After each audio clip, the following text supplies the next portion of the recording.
Orient bell tiles studio से आप देख रहे हैं एबीपी न्यूज। नमस्कार, एबीपी न्यूज पर हाजिर हूं मैं रुमाना इसार खान और अब वक्त है जनहित के संडे एडिशन का। खबरों की शुरुआत प्रयागराज से, जहां शंकराचार्य स्वामी अभिमुक्तेश्वरानंद सरस्वती के धरने को आज 8 दिन हो गए हैं और अब इसमें एक नया ट्विस्ट सामने आया है। कल शाम अभिमुक्तेश्वरानंद सरस्वती के शिविर के बाहर हंगामा हुआ, लेकिन शंकराचार्य का आरोप है कि यह हंगामा नहीं बल्कि उन पर हमले की कोशिश थी। शिविर के बाहर कुछ हुड़दंगी नारे लगा रहे थे, लेकिन शंकराचार्य का कहना है हो सकता है ये भीड़ उनकी जान लेने के इरादे से पहुंची हो। शंकराचार्य ने पुलिस पे कल रात ही शिकायत दर्ज करा दी, पर यह भी कह रहे हैं कि ये गुंडे पुलिस ने ही भेजे थे ताकि वो डर जाएं, अपना धरना खत्म कर दें और पंडाल समेट कर चले जाएं। लेकिन इन सब के बावजूद इस पूरे एपिसोड में सवाल खड़े हो रहे हैं कि ये वाकई हमले का कोई प्रयास था या हथकंडा है। ये सवाल महत्वपूर्ण है, हमला या हथकंडा। ऐसा पूछने की कई वजह हैं और उसके लिए सबसे पहले कुछ तस्वीरें मैं आपको दिखाने जा रही हूं। तो ये तस्वीर कल शाम 7 बजे माघ मेला के सेक्टर 4 में स्वामी अभिमुक्तेश्वरानंद के शिविर के बाहर की 7-8 लोग भगवा झंडे लेकर प्रदर्शन करने पहुंच गए। ये लोग एक ही नारा लगा रहे थे और वो नारा था आई लव बुलडोजर बाबा।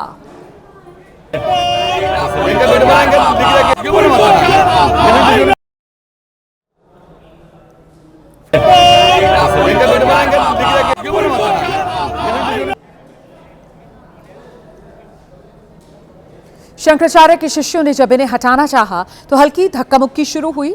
ये सब करीब 10 मिनट तक चला।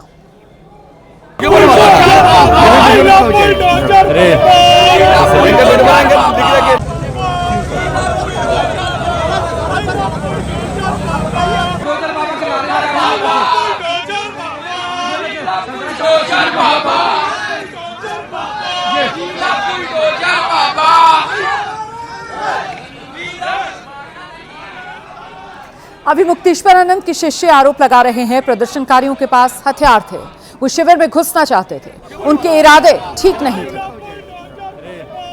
रात को 1 बजे आए देखने के लिए कि शंकराचार्य जी कहाँ सो रहे हैं, शंकराचार्य जी की सुरक्षा में चूक कहाँ है, वो सब देखने के लिए रेकी करने के लिए आए हुए अधिकारी यहाँ पर हत्या की साजिश रच रहे हैं। उनके पास हथियार भी रखे हुए थे, इस तरीके से उन्होंने सब कपड़ों के अंदर हथियार छुपाए हुए थे। अभी थोड़ी देर पहले ही 2 लोग और आए थे जो महाराज जी की रैकी करने रहे थे कि यहाँ पे महाराज जी बैठते हैं, यहाँ पर सोते हैं, यहाँ पे ये करते हैं, ऐसे ऐसे हाथ करके बार बार पूरी चारों तरफ का दिखा रहे थे। और जैसे ही हमारे लोग उनको वीडियो बनाने गए कौन तुरंत भाग गए वो लोग।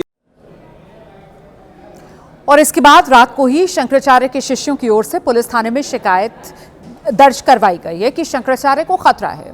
शिविर के लिए सुरक्षा की मांग भी की गई है, लेकिन आज सुबह शंकराचार्य ने आरोप लगा दिया कि ये गुंडे पुलिस ने ही भेजे थे।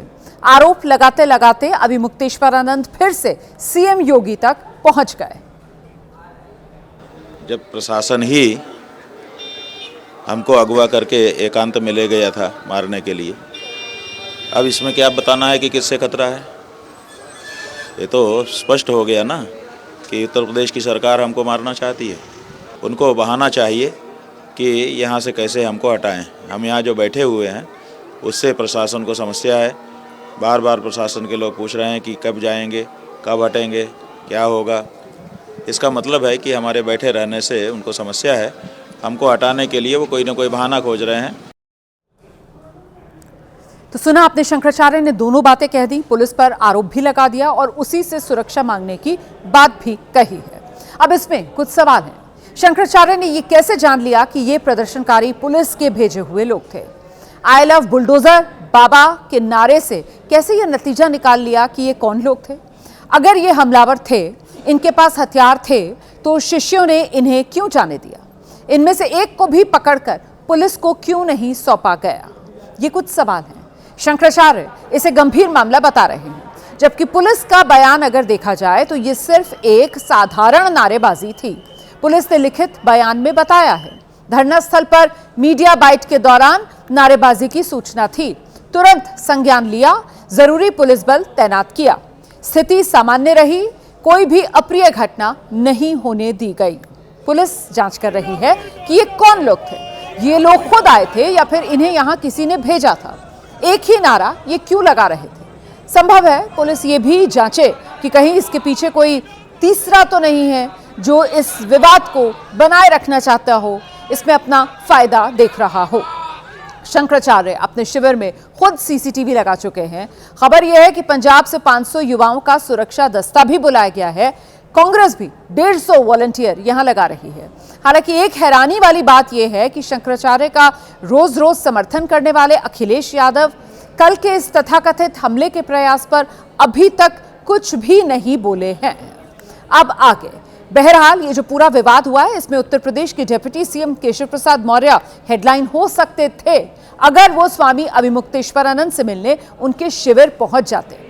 अभिमुक्तेश्वरानंद के प्रवक्ता ने सूचना दी थी कि केशव प्रसाद मौर्य शिविर में आ रहे हैं, लेकिन केशव प्रसाद मौर्य प्रयागराज तो पहुंचे, पर शंकराचार्य को मनाने, उनसे विशेष मुलाकात करने वो नहीं जा रहे। अब से थोड़ी देर पहले केशव प्रसाद मौर्य ने खुद कह दिया, सरकार चाहती है कि ये विवाद खत्म हो। मुख्यमंत्री योगी आदित्यनाथ खुद प्रयास कर रहे हैं और मेरा काम तो सिर्फ प्रार्थना करने का है, ये कह रहे हैं केशव प्रसाद मौर्य।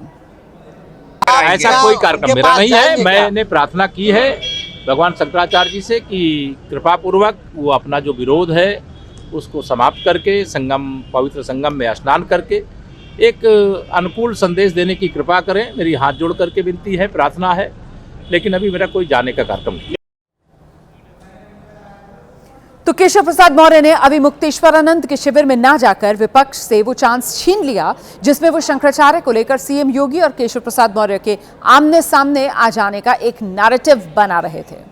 खबर के अंत में आज का एक अहम बयान भी जरा देख लीजिए, जो बीजेपी के नए अध्यक्ष नितिन नबीन का है। मथुरा में सीएम योगी की मौजूदगी में नितिन नबीन ने कहा है, योगी जिस तरह सनातन को बढ़ा रहे हैं, देश को उस पर गर्व है।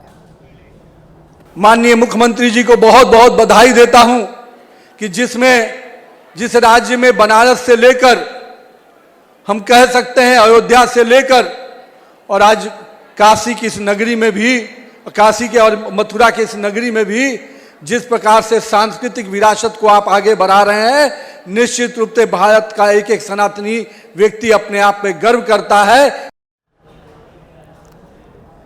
तो शंकराचार्य वाले विवाद के बीच सीएम योगी आदित्यनाथ को सनातन पर गर्व का सर्टिफिकेट देने के मायने क्या हैं? मानकर चलिए कल से इसके भी मतलब, मायने सब निकाले जाएंगे। उत्तर प्रदेश की राजनीति से निकलकर अब एंट्री बिहार की राजनीति में लेते हैं। यहां आज तेजस्वी यादव को औपचारिक रूप से आरजेडी का कार्यकारी अध्यक्ष बना दिया गया है। हालांकि ब्रेकिंग न्यूज तो तब होती जब पिता की बनाई पार्टी में यह पद तेजस्वी यादव को नहीं मिलता, लेकिन लालू यादव पहले ही तेजस्वी को सियासी वारिस घोषित कर चुके हैं।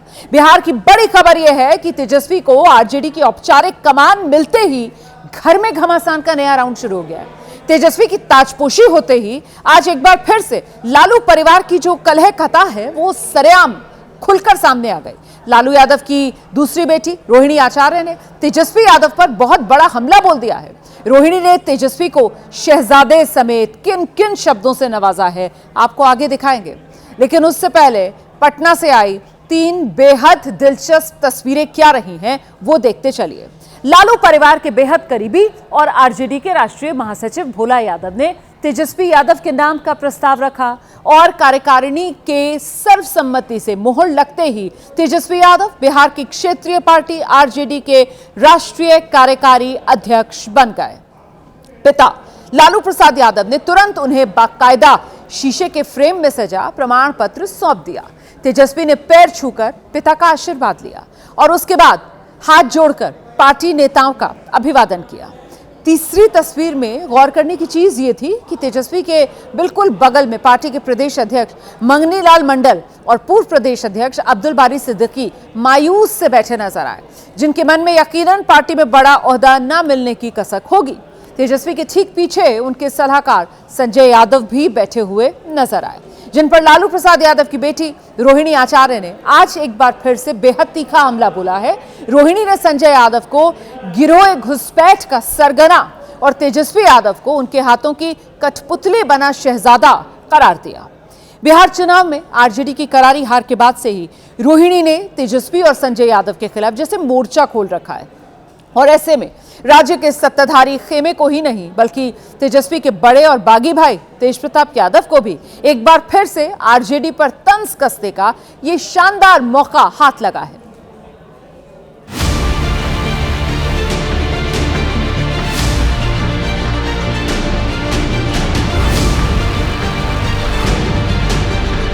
हाँ तो सही तो लिखी है उन्होंने, जो ट्वीट किया है बिल्कुल 100% सही ट्वीट किया है। कार्यकारी अध्यक्ष बना दीजिए, राष्ट्रीय अध्यक्ष बना दीजिए, विदेश मामले का प्रभारी बना दीजिए, पारिवारिक कलह का मुखिया बना दीजिए तेजस्वी यादव को।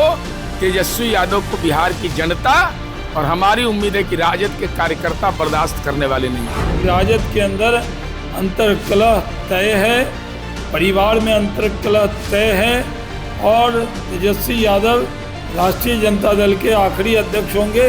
जहां बाकी स्तर पर प्रदेश अध्यक्ष उनसे जवाब मांगे जा रहे हैं और यहां पर इनको इतना बड़ा पद दिया जा रहा है, तो ये दर्शाता है कि ये सिर्फ एक परिवार तक सीमित वाली एक पार्टी है।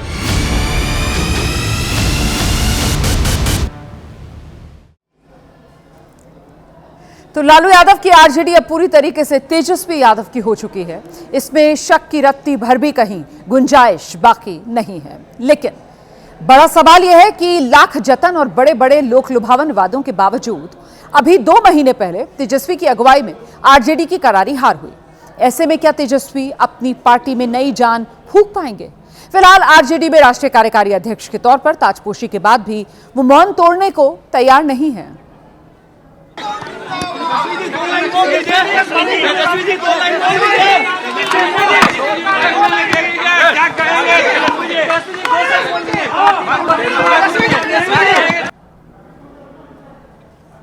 अब इसे तेजस्वी का हाल कहिए या तेजस्वी यादव का रवैया कहिए, न बोल रहे हैं और ना ही ये बता रहे हैं कि वो आगे क्या करेंगे। हालांकि मीसा भारती, संजय यादव, भोला यादव जैसे नेताओं को उनसे अब भी बड़े करिश्मे की उम्मीद है। को बहुत बहुत शुभकामना कि, और ये बहुत खुशी की बात है पार्टी के लिए भी और बिहार के लोगों के लिए भी और सभी कार्यकर्ता के लिए कि अब राष्ट्रीय जनता दल को एक अध्यक्ष और एक कार्यकारी अध्यक्ष मिले हैं। खुशी की बात है, युवा तेजस्वी जी को मिला है कार्यकारी अध्यक्ष का प्रभार और हम समझते हैं पूरे देश में राष्ट्रीय जनता दल का परचम लहराएगा। तेजस्वी यादव जी अब सांगठनिक कार्यों को भी देखेंगे और पार्टी में का जो विचारधारा का प्रचार प्रसार है, फैलाव है, वो होगा और सभी कार्यकर्ता और नेता एकजुट होकर अनुशासन में रहकर पार्टी को आगे बढ़ाने का काम करेंगे। वैसे बिहार का जो असली सियासी पारा है वो आज पटना में नीट छात्रा के मामले से बढ़ा हुआ है। नीट छात्रा के साथ रेप और जुल्म की घटना में बिहार पुलिस की लापरवाही का सबसे नया सबूत है जो अब सामने आ गया है। एफएसएल की रिपोर्ट सामने आई है और एफएसएल की रिपोर्ट में छात्रा के साथ दरिंदगी पर मोहर लगी है। इसमें कोई शक नहीं रह गया कि पटना के शंभू हॉस्टल में 18 साल की बेटी के साथ रेप हुआ, उसके साथ जोर जबरदस्ती की गई, उसके साथ इतनी बेरहमी हुई कि 5 दिन तक जिंदगी से जंग लड़ने के बाद उस बेटी ने आखिरकार दम तोड़ दिया। अब बड़ा सवाल यह कि बेटी के साथ हैवानियत किसने की, इस अपराध में कितने लोग शामिल थे, इन सवालों के जवाब अभी मिलने बाकी है। लेकिन फिलहाल ये पूरी तरह साफ हो चुका है, नीट छात्रा के साथ बर्बरता पर पुलिस ने शुरू में लीपापोती की कोशिश की है। इसीलिए ये कहना गलत नहीं होगा बिहार की पुलिस कम अपराधी नहीं। इस मामले ने कैसे बिहार सरकार के सुशासन के दावे की कलाई खोल दी, आपको दिखाएंगे। उससे पहले नीट छात्रा से दरिंदगी के केस में आज का अपडेट क्या रहा है, जरा वो देखते चलिए आप। फॉरेंसिक रिपोर्ट में छात्रा के कपड़ों पर मेल स्पर्म की पुष्टि हो गई है। अब इसकी डीएनए प्रोफाइल तैयार की जा रही है, जिसका गिरफ्तार आरोपी यानी हॉस्टल मालिक मनीष रंजन के डीएनए से मिलान किया जाएगा। इसके साथ एसआईटी जांच में सामने आए संदिग्धों के डीएनए से भी इसका मिलान होगा। फोरेंसिक रिपोर्ट सामने आने के बाद चित्रगुप्त नगर पटना की थाना प्रभारी रोशनी कुमारी और कदमकुआं के थाना अध्यक्ष हेमंत झा को फौरन निलंबित किया गया है। ताजा खबर यह भी है कि उप मुख्यमंत्री जो कि गृह मंत्री भी हैं बिहार के, सम्राट चौधरी, उन्होंने डीजीपी को तलब कर इस पूरे मामले की रिपोर्ट ली है। साफ है पटना पुलिस ने नीट छात्रा के रेप और मौत केस में सरकार की भद्दी नहीं पिटवाई, बल्कि खाकी वर्दी के दामन को भी दागदार किया है। इस बीच अब इस केस में सीआईडी की एंट्री हो रही है। सीआईडी की टीम ने आज शंभू हॉस्टल जाकर 2 घंटे तक जांच पड़ताल की है, क्योंकि पुलिस महकमे के प्रभारी उप मुख्यमंत्री और गृह मंत्री सम्राट चौधरी हैं। ऐसे में उन्होंने आज डीजीपी विनय कुमार और सीआईडी के एडीजी पारसनाथ को तलब किया। उन्होंने अधिकारियों से केस और जांच से जुड़ी पूरी जानकारी ली। उन्होंने दोषियों के खिलाफ सख्त कार्रवाई का ऐलान भी किया है। जहानाबाद की बेटी के ऊपर अत्याचार हुआ, एक एक चीजों को उन्होंने जांच का आदेश दिया और कहा पुलिस एकदम स्वतंत्र है, एक एक कार्रवाई करो। और एकदम स्पष्ट करता हूं, जो दोषी है उसको हम माला पहनाने नहीं कहेंगे, माला चढ़ाने के लिए ही कहेंगे, उसको माला चढ़ा कर ही आएगा। इस सबके बीच बड़ा सवाल तो यह है कि सिर्फ 2 थानों के प्रभारियों के निलंबन से ही पटना पुलिस की लापरवाहियों के दाग धुल जाएंगे क्या? क्योंकि एसएसपी, एसपी, एएसपी सब ने प्रभात मेमोरियल हॉस्पिटल की रिपोर्ट और चित्रगुप्त नगर थाने की प्रभारी रोशनी कुमारी की शुरुआती जांच के आधार पर बड़ी बेशर्मी से रेप की घटना को सुसाइड का केस बताया था। ऊपर से एसआईटी में उन्हीं एएसपी अभिनव कुमार को शामिल कर लिया गया, जिन्होंने नींद की गोली खाकर नीट छात्रा की मौत की थ्योरी मीडिया के सामने आकर सुनाई थी। डॉक्टर का कहना है कि उनके ऊपर सेक्सुअल असॉल्ट नहीं किया गया है। बच्ची के रूम से हम लोगों को नींद की ढेर सारी गोलियां बरामद हुई है। मेडिकल हिस्ट्री देखने से डॉक्टरों का कहना है कि उनके द्वारा बल्क मात्रा में नींद की गोली जो है वो खा करके आत्महत्या की कोशिश की थी। अब यही तमाम वजह हैं पीड़ित बेटी के पिता को बिहार पुलिस की जांच पर बिल्कुल भरोसा नहीं है। उन्होंने सुप्रीम कोर्ट या हाई कोर्ट के मौजूदा जज की निगरानी में इस मामले की न्यायिक जांच की मांग की है। न्याय न मिलने पर आत्मदाह की चेतावनी भी दी है। हम तो मांग कर रहे हैं कि न्यायिक जांच हो, सुप्रीम कोर्ट या हाई कोर्ट के वर्तमान न्यायाधीश देखने को। अगर न्याय नहीं मिलेगा तो हम लोग आत्मदाह करने का प्रयास करेंगे।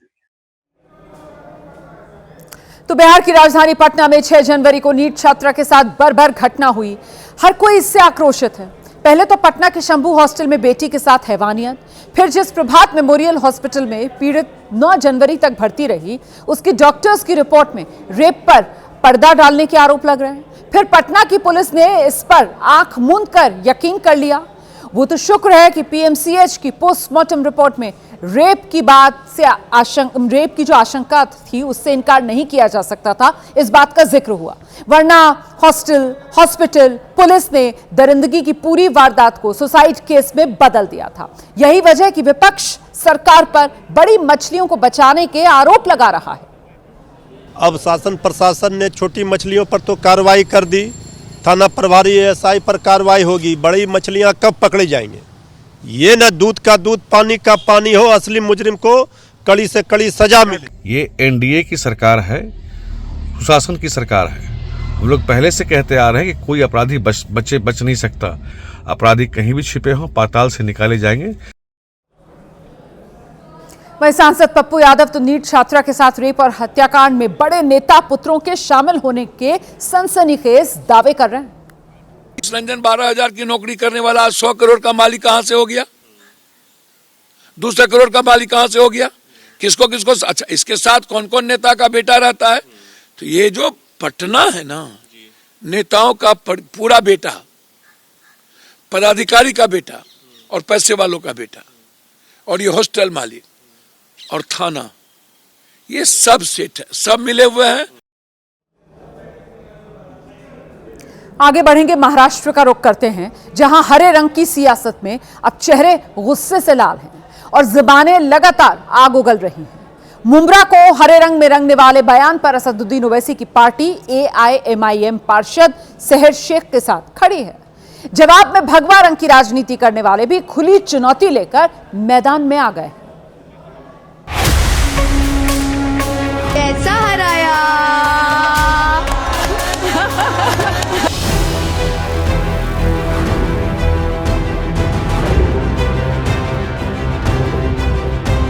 बीते 6 दिन से पूरे महाराष्ट्र की राजनीति AIMIM के मुखिया असदुद्दीन ओवैसी की युवा पार्षद सहर शेख के इस बयान के इर्द गिर्द घूम रही है।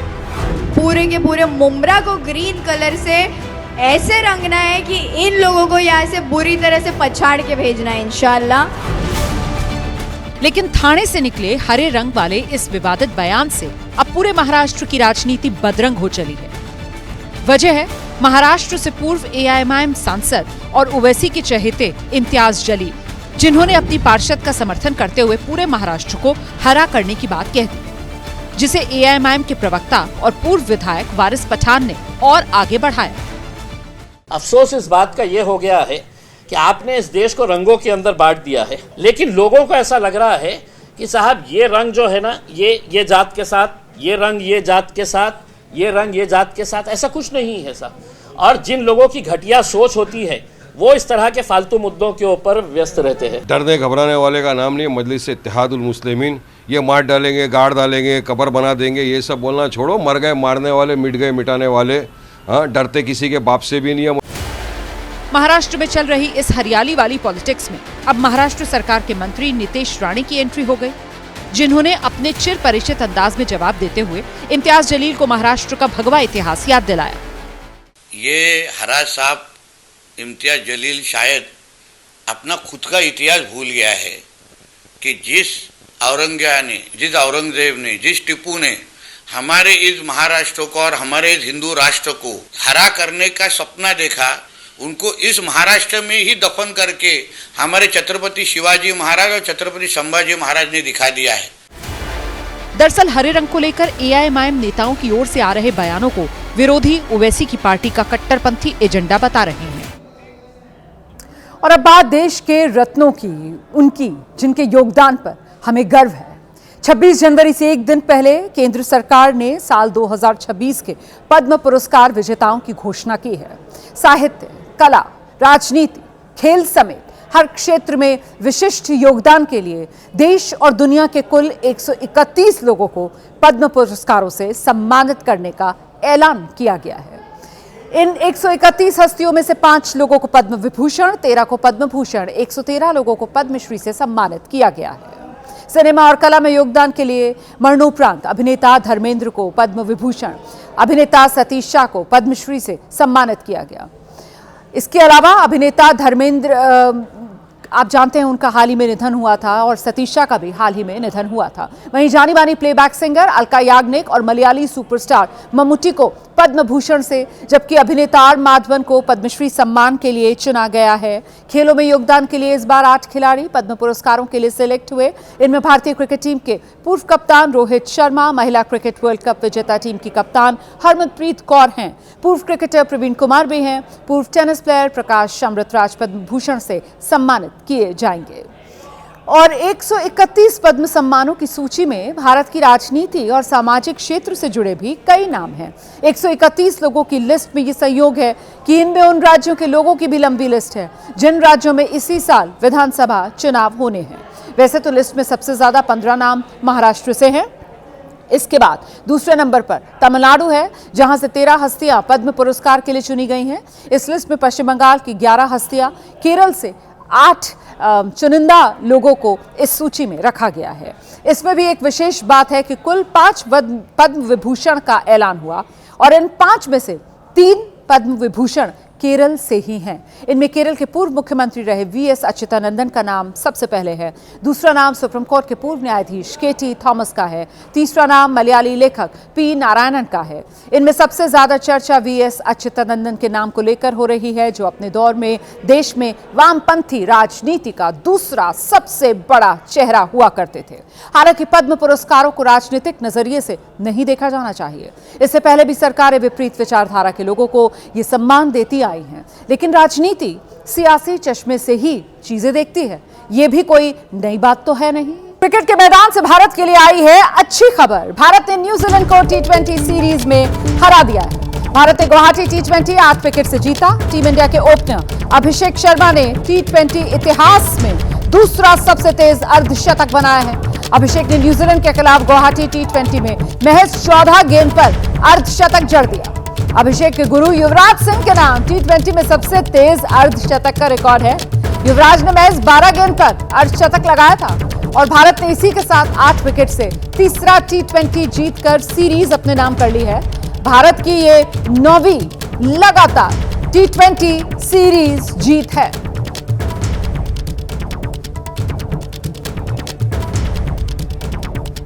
और अब देखते हैं आज का जनहित मंत्र। भूमि और भाग्य का एक ही स्वभाव है, जो भी बोया है वो निकलना तय है। तो जनहित में आज इतना ही, मुझे इजाजत दीजिए।